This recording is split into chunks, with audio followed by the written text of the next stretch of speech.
민수기 27장 1절에서 11절. 요셉의 아들 므낫세의 종족들에게 므낫세의 현손 마길의 정손 길르앗의 손자 헤벨의 아들 슬로보아스의 딸들이 찾아왔으니 그의 딸들의 이름은 말라와 노아와 호글라와 밀가와 디르사라. 오늘 말씀은 어떤 때보다도 짧습니다. 왜냐하면 내용을 다 아는 거고 또 스토리도 한 가지밖에 없으니까 이것은 짧습니다. 그러나 왜 이렇게 됐을까요? 라고 보면 그만큼 중요한 것. 어, 슬로보아스의 딸들 5명, 말라와 노아와 호글라와 밀가와 디르사, 이거는 여러 번 나오는데도 우리는 그것을 신명기에 가도 또 나오고 여호수아서에도 가보면 나오고 이런데 그걸 외우지도 못하고 외울 필요도 없고 안 외우고 이런데 이 이야기만큼은 꼭 기억해라. 우리는 딸들을 그냥 어, 그냥 음, 줄과 외인이다. 이거 유교에서 하는 말이죠. 그러니까 그게 아니다. 그런 얘기를 하고 있습니다. 아니 여태까지 그 유대교 이스라엘 하나님은 남자 이름만 썼고 여자 이름은 나오지도 않잖아요. 간혹가다 나올 뿐이지. 이런데 그 말이 그 말이. 그 여자 없이는 역사가 이루어지지 않고 있습니다. 특히 여자일 경우에는 더더구나 신분이 뭐 어디 사람이라도 상관없습니다. 어, 어, 기생일 수도 있고 뭐 며느리일 수도 있고 뭐 이런 신분이 지금 그, 우리 많이 바뀔 수 있다는 거죠. 신분이 중요한 게 아니다 이 말이죠. 어, 옛날에 어른들이 여자 팔자는 두레박 팔자다 이래가지고 마음에 안 들면 딴 데로 가라 이런데 어, 그건 잘생겼을 때 말하는 거지 뭐 아무나 그렇게 할 수는 없죠. 어쨌거나 우리 여자는 어, 그, 이 성경에서 제외됐느냐 그게 아니고 사실 성경의 역사는 그 여자들이 다 만들어내는 거죠. 만들어내는 건데 그럼에도 불구하고 기준은 항상 남자에게 있다는 겁니다. 그래서 남자의 족보를 따라서 이렇게 내려오는 것을 볼 수 있습니다. 그래서 오늘도 이 슬로보아시라는 사람이 아들이 없는 것 때문에 이름이 유명해졌지만 더 유명한 것은 그 딸들이 5명이 있었기 때문에 더 유명해진 거죠. 그래서 이 슬로보아스는 누구냐라고 얘기하면 요셉의 뭡니까? 몇 대? 요셉의 아들 므낫세 종족. 예. 요셉의 아들 므낫세 종족의 요셉은 이름이 요셉은 누굽니까? 그 야곱의 12아들 중에서 11번째 아들이잖아. 므낫세는요. 므낫세는 에브라임과 므낫세를 낳았는데 맏아들이었던 거죠. 그리고 므낫세가 낳은 자식들 중에서 마길이라는 사람이 있었는데 이 마길이 지금 여기 요단 동편의 땅을 차지하는 그 아들 현손이니까 손자죠. 그 정손 위에 현손이니까 어, 고손이라고 봐야 되죠. 고손이라고 봐. 현손은 고손이라고 보면 되죠. 므낫세의 고손 마길의 정손 길르앗의 손자 헤벨의 아들 그 사람 이름이 뭐라고요? 슬로보아시라고요. 그러니까 요셉이 므낫세를 낳고 므낫세가 마길을 낳고 마길이 길르앗을 낳고 길르앗이 헤벨을 낳고 헤벨이 슬로보아스를 낳았는데 슬로보아시 딸이 없어요.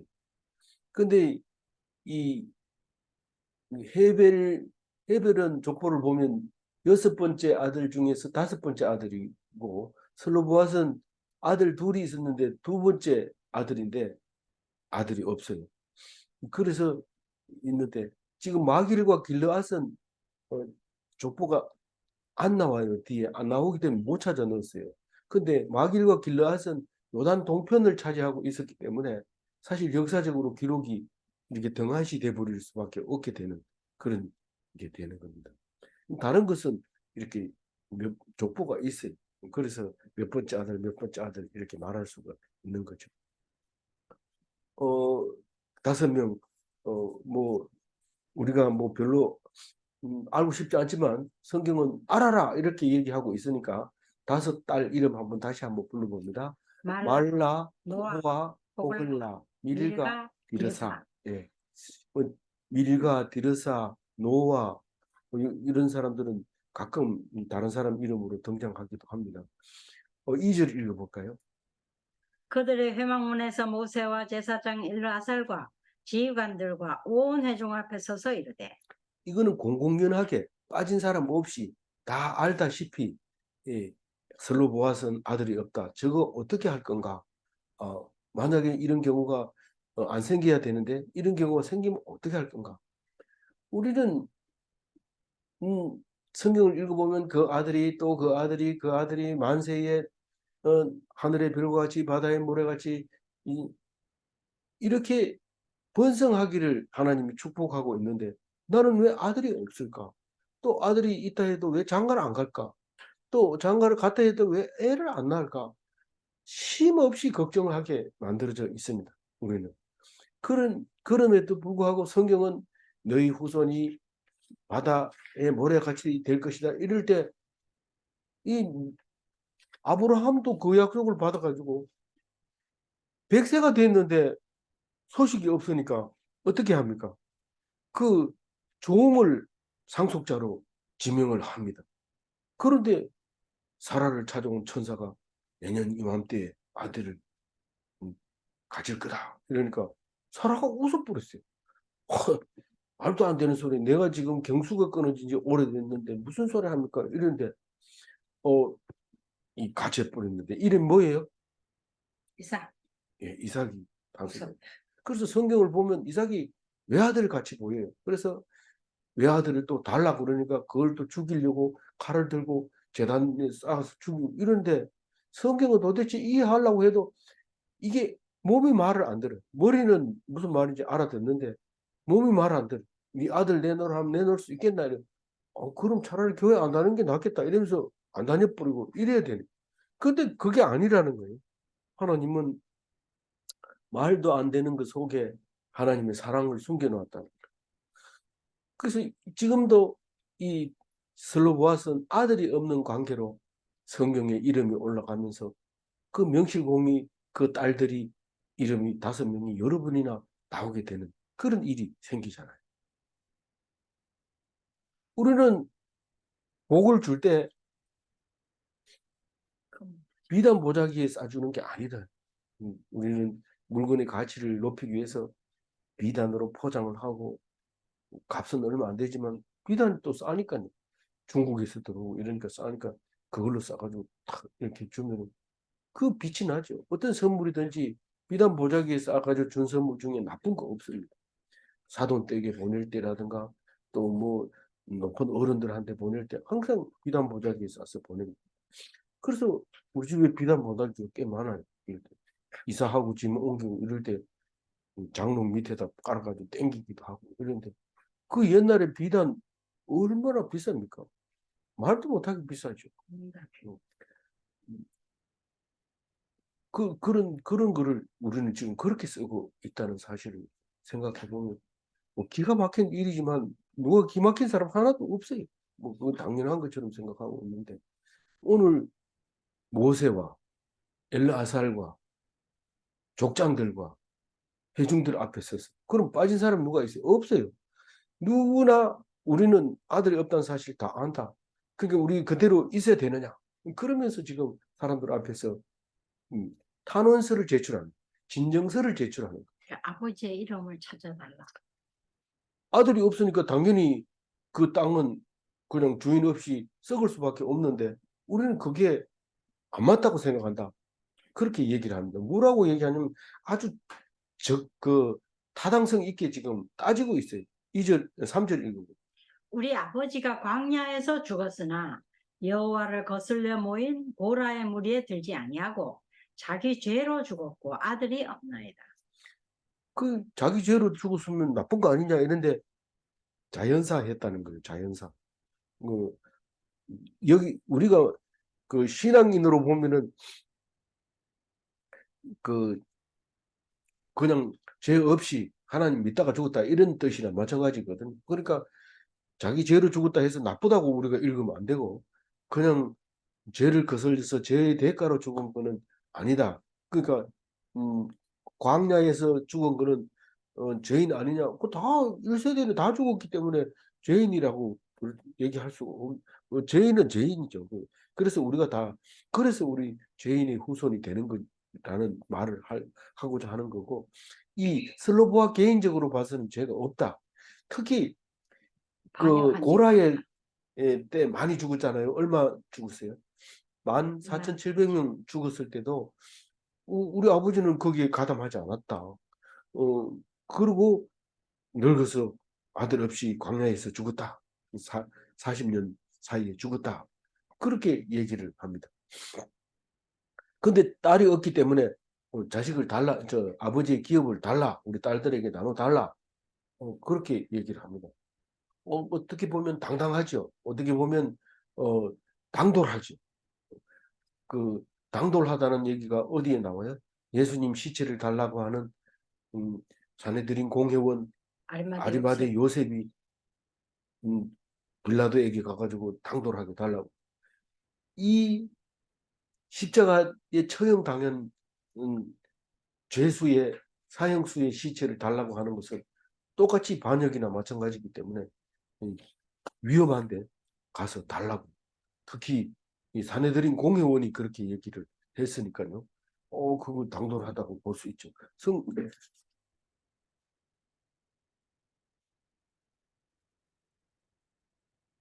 그래서 우리 아버지는 징벌도 받은 적이 없고 출교를 당한 적도 없고 출회를 당한 적도 없다.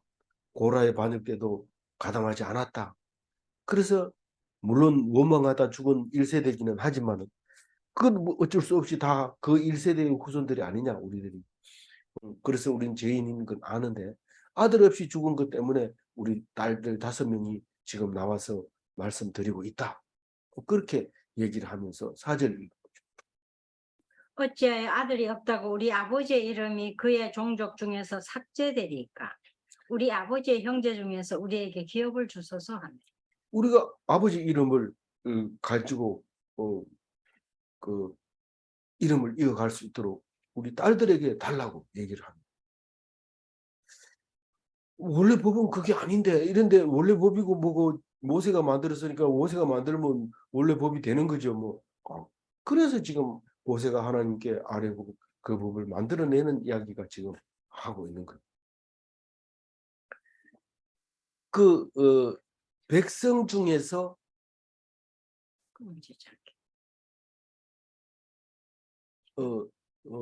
백성 중에서 우리 아버지의 이름이 그의 종족 중에서 삭제되니까. 백성 중에서 종족 중에서 형제 중에서 하나님의 백성으로서 므낫세 지파로서 길라 자손으로서 슬로보아스의 땅은 어디 있습니까? 어디 있습니까? 딱 얘기를 합니다. 그러니까 모세가 기가 탁 막히는 거죠. 사실은 모세는 이제 얼마 안 있어 죽을 거지만 너희들끼리 알아서 해라 이렇게 안 하고 법을 딱 만들어 줍니다. 끝까지. 그래서 고엘 제도가 생기게 되는 겁니다. 5절 읽을까요? 모세가 그 사연을 여호와께 아뢰니라. 고엘제도 여기서 나와. 예. 6절 여호와께서 모세에게 말씀하여 이르시되 7절 슬로보아스의 딸들의 말이 옳으니 너는 반드시 그들의 아버지의 형제 중에서 그들에게 기업을 주어 받게 하고 하되 그들의 아버지의 기업을 그들에게 돌릴지라. 그 성경은 뭐 별로 중요하지 않은 얘기 길게 합니까? 사실은 중요한 얘기죠. 모세 마음대로 안 했다 하는 얘기고 하나님이 가르쳐 줬다 하는 얘기고 그게 너희들은 자꾸 잊어버리니까 슬로보아 성경 한번 읽을 때 슬로보아 몇 번 읽어야 될까요? 이러면서 자꾸 슬로보아 얘기를 하는 거죠. 슬로보아 딸들이 말이 옳다. 그리고 너는 반드시 그들의 아버지의 형제 중에서 그들에게 기업을 받게 하되 너는 누굽니까? 모세가 해줘야 돼요. 모세가 딱 해줘야지 모세 법이 되는 거예요. 모세가 법을 만들고 그대로 시행을 했을 때 그 법이 후손들에게 모세의 법, 율법, 하나님의 법 이렇게 결정이 되는 거죠. 그래서 기업을 주라고 얘기를 합니다. 근데 기업을 줄 때는 모세가 못 주지요. 누가 줍니까? 그, 에- 저, 그, 엘르아살 엘르아살이 주는 게 아니고, 종족. 여호수아가 주는 거죠. 음, 그 엘르아살을 하는 역할이 뭐예요? 어제 있었잖아요. 엘르아살 하는 거는 결정을 못할 때 물어보면 엘르아살이 결정을 해줍니다. 결정을 할 수 있을 때는 그냥 그 정치적으로 하면 되고, 여호수아가 정치에서 해결이 안 될 때는 음, 하나님께 가지고 와서 물어봐야 되죠. 근데 그 로마 시대 때에는 교황이 왕 위에 그러니까 교황이 황제 위에 있어서 임명권을 가지고 있어서 기분 나쁘면 임명을 안 해줬어요. 그래가지고 그 교황이 그 추운 얼음 그 바깥에서 잘못했다고 싹싹 빌어가지고 받게 되는데 그 유명한 사건이죠. 그 얼어가지고 바짝 얼었는데 그래도 그걸 봐서 교황이 승인을 해줍니다. 그래서 황제가 돼가지고 그 교황은 결국은 죽게 되죠. 그리고 교황의 위신이 다 무너져 버리고 말게 되는 로마의 역사를 가지고 있죠.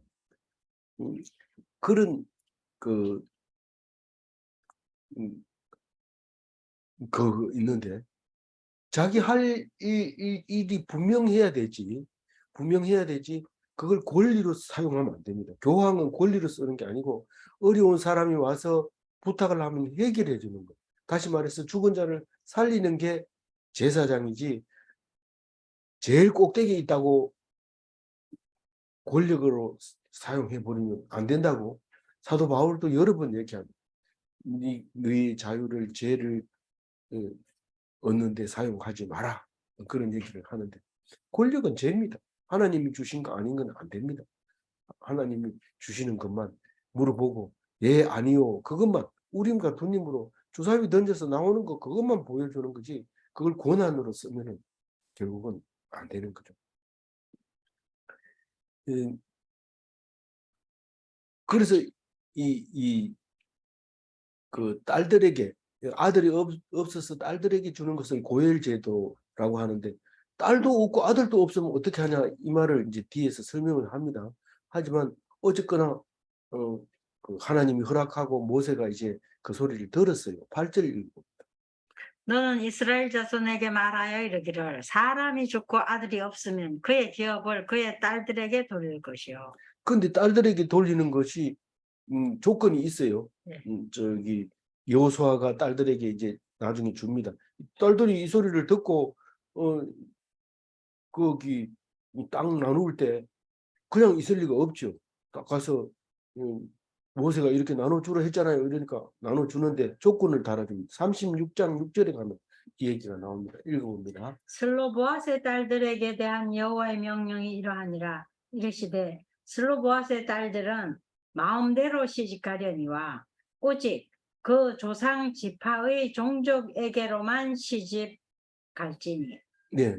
그러니까 그 지금 그 므낫세의 자손들 뭐 꼭 얘기하자면은 슬로보아스의 그 첫 번째 저기 헤벨이 낳은 두 아들 중에 슬로보아시 둘째 아들이니까 첫 번째 아들의 자녀에게도 시집을 가도 가장 좋은 거지만 없으면 헤벨의 아들들이 많으니까 거기 가도 되고 므낫세 아들들 중에서도 그냥 에브라임 지파에도 가도 되죠. 안 되는 건 아니죠. 12지파로 나눴으니까 그렇지만 이제 그건 땅 이름은 못 가져가. 그렇게 이제 그, 그 지파로 시집을 가서 그 이름을 유지해라. 그런데 그럽니다. 그리고 가끔 가다가 이제 딸 이름이 나올 때가 있는데 그것은 사위가 그 이름을 가지고 아들을 낳으면 그 사위가 그 이름으로 이렇게 나누어 가는 것을 성경 속에서 찾아볼 수가 있습니다. 그래서 이제 고일 제도가 만들어지는데 온 백성에게 다 적용되는 거지 슬로보아 딸들에게만 적용하는 게 아니다. 그러면서 아들이 없으면 딸들에게 줘라. 그리고 딸도 없으면요. 여기 구절을 읽습니다. 딸도 없으면 그의 기업을 그의 형제에게 줄 것이요. 뭐 형제에게 주라는 게 뭐 삼촌에게 주라는 뜻일 수도 있지만 뭐 삼촌이 없으면 사촌, 사촌 없으면 오촌, 제일 가까운 친족에게 그 기업을 땅을 있게 더 줘서 감사해. 그 기업을 이을 수 있게 해주라. 근데 뭐 하다 보면 분리할 때가 있어요. 그 기업을 받아가지고 분리할 때가 있는데 그럴 땐 포기하는데 포기할 때는 기업 물을 자가 와가지고 다음 기업 물을 자가 와가지고 네가 포기하면 내가 해야 된다. 이럴 때 그 사람이 포기하면 여러 사람 앞에서 신발을 던집니다. 그러면 뭐 침을 뱉는다든가 뭐 그렇게 해서 음, 그 니는 가문을 책임지지 않은 나쁜 사람이다. 이런 의미를 이제 부여하게 되고 그 다음 사람이 이제 기업을 이었게 되는데 그걸 고열제도라고 하는데 특히 이제 어떤 고열제도에서 그런 일이 생기냐면 이 형이 죽었는데 자식이 없이 죽었으면 그 동생이 들어가 가지고 아들을 낳아줘야 되는데 그게 싫을 때가 있어요. 물론 뭐 형수가 못생겨서 그럴 수도 있지만 마음이 나빠서 그럴 수도 있고 아니면 뭐 그렇게 해주면 뭐 형만 좋아지지 뭐 나 좋아진 게 없다 이런 생각이 가졌든지 그래서 형사치수 제도에 반하는 행동을 할 때는 기업을 포기할 수도 있어요. 뭐 땅도 뭐 얼마 많지도 않고 이래가지고 나는 그 싫다 이렇게 할 수 있는데 그럴 경우에 이제 그렇게 되는 이야기가 어디에 나와요? 룻기에 보면 잘 나와 있어요. 신약에서. 그 그런 얘기를 합니다. 10절 읽었어요?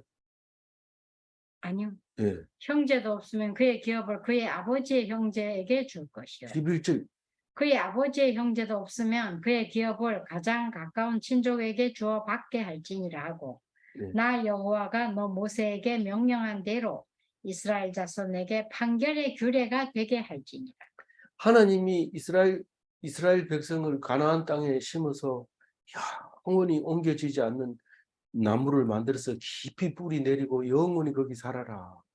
그렇게 간절한 마음으로 하나님이 그 어려운 가나안 땅, 광야 40년을 거쳐서 숱한 전쟁을 일으켜가지고 요단강을 건너서 살게 해놓고 거기에 깊이 뿌리 박게 하려니까 이런 문제가 생기는 거예요. 자녀를 많이 낳아주고 번성해야 되는데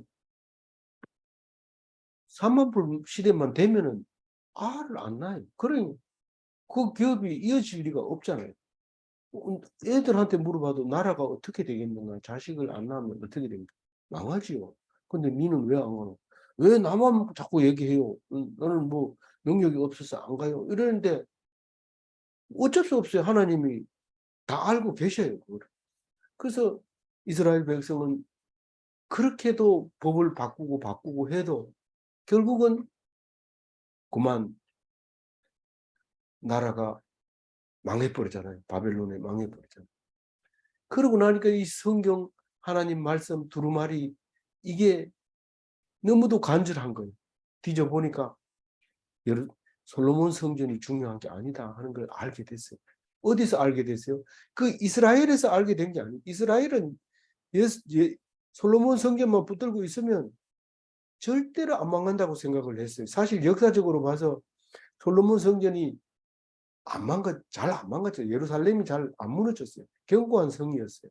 근데 바벨론에 망하고 나니까 다 포로로 끌려가서 생각해 보니까 이게 두루마리 이야기가 그 얘기가 아니었다는 사실을 알게 됩니다. 그리고 그 중노동 중에서 밤에 틈틈이 안 보는 데서 성경을 다시 필사를 하고 두루마리를 만들어서 정리해서 에스라 또 이런 사람들이 그걸 가지고 돌아와서 성전을 재건축하면서 하나님이 성전에 있는 게 아니고 우리 마음에 있다 하는 것을 알게 되지만 그 스룹바벨이 새로 지은 성전 또 금방 무너져 버립니다. 그렇게 무너져 버리니까 확실히 아니다. 그렇게 하면서 400년을 기다리다가 예수님이 오셨어요. 어쩔 수 없이 오셔서 네가 성전이다. 나를 믿으면 네가 하나님의 아들이 되고 네가 내가 제물이 되고 어린 양이 되고 마지막 제사장이 되고 너희들은 하나님의 백성이 되고 아들이 되고 영원한 성전이 되고 천국을 소유하게 되고 그런 이야기를 예수님이 하셔서 우리는 택도 없이 생각도 못했던 것을 공짜로 얻었어요. 선교사들이 우리 땅에 와서 그걸 가르쳐주고 죽으셨어요. 그러니까 우리는 값없이 받아서 하나님 말씀으로 풍성하게 살아가고 있는 거 아닙니까? 그 풍성하게 사는 건 뭐 우리가 뭐 복 받아서 그런 거지 뭐 선교사 무슨 그런 얘기하냐 이렇게 말할지 모르지만 우리는 성경을 읽으면서 그렇게 생각을 안 할 수가 없어요. 참 그 은혜에 감격하는 말씀이죠. 말씀이 길지 않으니까 깊이 묵상할 수 있어서 좋죠. 뭐 그렇게 찾아볼 것도 없고 그래서 좋습니다. 근데 여호수아 17장 1절에 보면 므낫세의 자손들에 대해서 자세히 설명을 하고 있는데요. 여호수아가 마길에게는 요단 동편을 줍니다. 마길 족속에게는. 마길은 므낫세의 장자거든요. 근데 마길의 아들이 길르앗이에요. 근데 길르앗을 모세가 살아있을 때 굉장히 열심히 그 땅을 정복을 했어요. 그러니까 두 왕이 있었잖아요. 그 바산 왕 옥하고 또 누구 있었어요? 두 왕을 죽이면서 이 므낫세의 후손들이 그렇게 열심히 했기 때문에 그 땅을 그냥 줘버리는 거예요. 그래서 그 바산 쪽은 전부 마길의 땅이고 나머지 그 므낫세 반 지파는 요단강을 건너서 거기다가 이제 땅을 차지하게 되는 것이죠. 서편에 네. 그래서 마길 이외의 자손들은 요단 서편 요단강 건너서 므낫세 반 지파가 차지하게 되는데 그 지파의 이름들은 아비에셀, 헬렉, 아스리엘, 세겜, 헤벨, 슬로보앗, 습니다. 그 슬로보앗의 5딸은 요단 동편에서는 차지하지 못하고 서편에 요단강 건너가서 차지했다는 사실을 알 수 있게 됩니다. 그러니까 여호수아가 땅을 분배해 줬다는 사실을 알 수 있게 됩니다. 아무쪼록 다시 여호수아를 읽을 때 민수기를 찾아서 생각나서 다시 한번 읽어볼 수 있는 그런 기억을 소유하고 침에 걸리기 전에는 꼭 기억하시기 바랍니다. 침에 걸리는 것은 어쩔 수 없는 거지만 그렇지 않다면 꼭 읽고 또 읽고 은혜 받는 그런 멋진 그리스도인이 되시기 바랍니다. 11절 녹색 글씨만 한번 읽어보겠습니다. 아버지의 형제도 없으면 그의 기업을 가장 가까운 친족에게 주어 받게 할지니라. 하나님은 우리의 부족함에도 부족함 없게 하십니다. 아들이 없어도 걱정할 필요 없어요. 하나님이 아들을 주는데 그게 바로 디모데가 되기도 하고 누가가 되기도 하고 그렇게 아들 타령 안 해도 전도한 그 사람이 이 아들이 되어서 하늘의 별과 같이 바다의 모래와 같이 많은 아들들이 있게 되는데 그렇기 때문에 우리는 아브라함의 후손이다 이렇게 말할 수 있는 것이죠. 하나님은 우리의 부족함을 다 아시고 사랑합니다. 나 같은 게 무슨 하나님 사랑받을 자격이 있습니까? 아이도 안 낳았는데 나 같은 게 무슨 하나님의 아들 자격이 됩니까? 죄가 많은데 하나님 다 압니다. 다 알고 그리고 다른 방편을 계획하고 준비하고 있습니다. 걱정하면 안 됩니다. 그건 안 믿는 겁니다. 걱정하는 것은 안 믿는 겁니다. 다만 방법이 뭔지 성경 속에서 찾아내는 것이 우리가 일평생 살아가면서 해야 할 일이라는 것을 기억하시기 바랍니다. 예, 질문합니다. 모르고 믿는 것은 종교입니까? 종교는 거의 다 모르고 믿어요. 뭐 암자 앞에서 기도하는데 누구한테 기도하냐면 몰라 이러고 뭘 기도하나 뭐 잘되라고 하는 거지 이렇게 하는 게 그게 종교죠. 근데 알고 감사하는 게 기독이니 기독인은 알고 감사해야 되지. 다짜고짜로 남보다 좋은 거 준다고 해서 감사하고 이런 건 나중에 남보다 못한 거 주면은 그 뭐 저주할 겁니까? 자기는 그런 자격이 없어요. 그렇게 오해하면 안 됩니다. 그리스도인은 하나님 말씀을 알고 그것을 읽을 때마다 감사하는 것이 그리스도인입니다. 참된 그리스도인이 다 되시기 바랍니다. 기도하겠습니다. 하나님 감사합니다. 오늘 슬로보아스의 딸들 말라와 노아와 호글라와 밀가와 디르사가 당당하게 당돌하게 탄원서를 넣어서 진정을 올릴 때에 하나님께서는 그 말이 옳다 하시면서 고엘 제도를 공표하시고 우리가 이해가 되지 않던 형사치수 제도를 이해할 수 있도록 해주셔서 감사합니다. 하나님의 사랑이고 그 기업을 영원히 이어가도록 땅의 뿌리 깊이 받고 영원히 살기를 원하는 그 낙토를 우리는 죄로 말미암아 잃어버리고 한동안 어둠 속에서 400년을 살았습니다. 그러나 예수님이 결코 오셔서 밝은 빛을 주셨고 우리는 항상 낙토에 살고 있으며 항상 하나님 나라의 백성이라는 것을 알게 해주셔서 감사합니다. 조금도 기죽지 말고 조금도 하나님 앞에 서러워하지 말고 하나님께 기뻐하며 감사하며 즐거워하는 그리스도인이 되게 하여 주옵소서. 감사하옵고 우리 주 예수 그리스도 이름으로 기도 올리옵나이다. 아멘.